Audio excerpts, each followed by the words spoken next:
How to skydive for the first time. Admit it, daredevil. You've been waiting to fly since the day you were born. Find a great instructor, throw on that jumpsuit, and get ready for freefall. You will need to be 18 or older, an accredited, reputable jump school, good health, a photo ID, at least $200, attentiveness, and a sense of adventure. Skydiving can be extremely dangerous. Investigate your skydiving school thoroughly and consult a doctor to make sure you're medically fit to jump. Step 1. Make sure the school and instructors you choose are certified and rated by the United States Parachute Association. If you're outside the US, look for a certification from the World Air Sports Federation. Research their safety records and overall reputation online. Skydiving schools are sometimes referred to as drop zones. Step 2.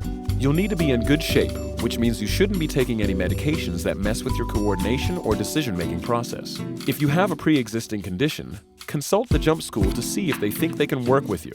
Also, don't scuba dive or donate blood for at least 48 hours, and don't drink alcohol for at least 8 hours before your jump date. If you suffer from obesity, epilepsy, alcohol or drug addiction, heart disease, or a tendency to black out, choose a different sport. Step 3.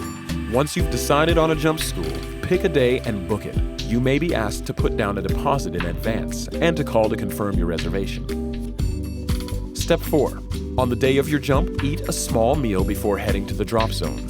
Wear comfortable clothing that can fit under a jumpsuit and avoid overly tight or baggy clothing, flip-flops, and high heels. Also, if there's any inclement weather, you may need to wait a little while, so bring something to keep yourself occupied.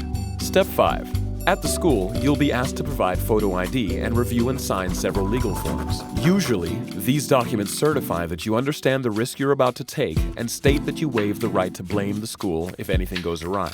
These forms may look scary, but they're fairly standard. Read them through and don't be afraid to ask questions. Step 6. Your first skydive with an instructor can cost as much as $200, if not more, so make sure you've got the resources to pay before you go.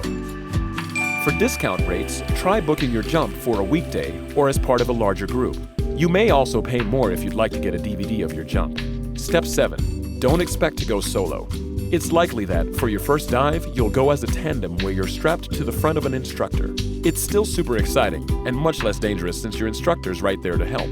Step 8. Before you head up, you'll be given an orientation class where you'll spend time getting comfortable with the gear, the terminology, what to expect, how to react, and what signals to look for.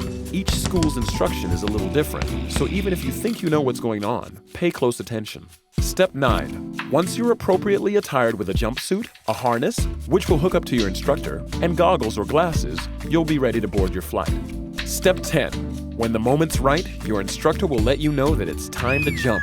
Since your plane will ascend to a height between 10,000 and 14,000 feet, you'll enjoy as much as 65 seconds of total freefall before your tandem buddy signals you to pull the ripcord, which will deploy the parachute and slow your fall. Step 11. Once you're on the ground, you'll sign a logbook proving that you completed a training dive. It's official. You've made your first jump. Did you know? Skydivers usually jump from 14,000 feet or below. At greater altitudes, the FAA requires supplemental oxygen.